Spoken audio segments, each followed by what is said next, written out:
Ikaw na bahala sa kanila. Ingatan mo. Copy, Chief. Perez, yung ibang biktima, dali mo sa safe house. Yes, Chief.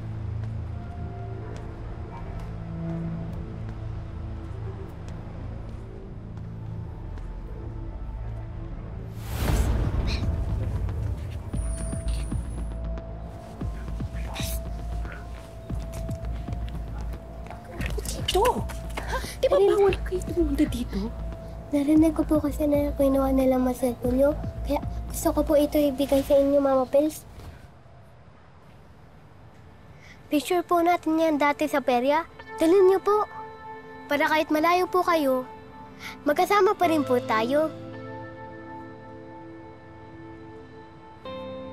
Nakakaiyak ka naman. O talagang nakakainis ka. Sige, I promise. Tatabi ko ito sa pagtulog. Kapag matapos ito, kain tayo ng masarap. Tayo sa perya. Pinakamahalaga sa lahat. Kakausapin ko si Mama ito na hanapin natin siya para tulungan niya tayo na hanapin niya natin. Promise po? Promise. Ano ginagawa mo dyan? Oh, sige na, sige. Sige na. Sino kausap mo?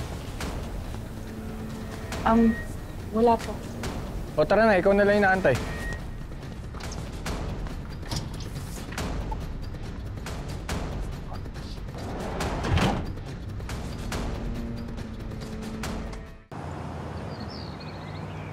O, papunta na kami dun. Sumunod ka na lang, Perez. Sige, sige, ingat. Malayo pa po ba yung safe house? Malapit na po. Doon po muna kayo. Yun ang utos ni General Policarpio. Yung cellphone po ba namin, hindi niyo ibabalik sa amin? Sir. Hindi muna. Protocol kasi natin to para din sa kaligtasan niya.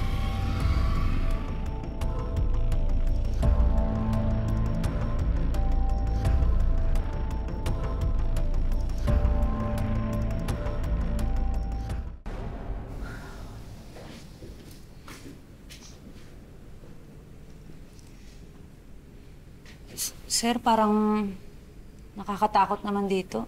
Wala bang multo dito? Parang mga haunted house sa Baguio. Ligtas kayo dito. Walang multo dito.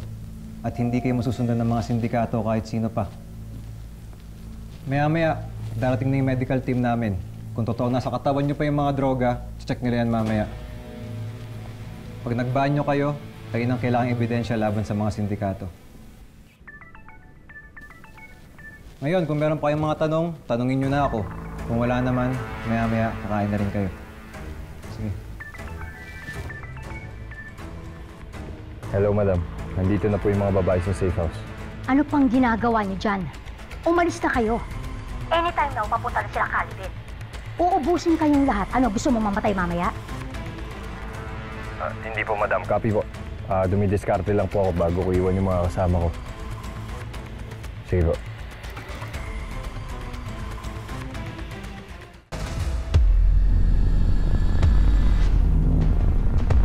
Kumanda lahat yung mga babaeng yan sa safe house.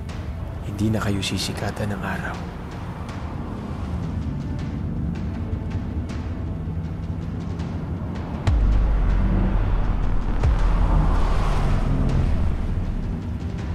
Sisiguraduhin ko na mauubos kayong lahat. Hinding-hindi na ako mapapahiya kay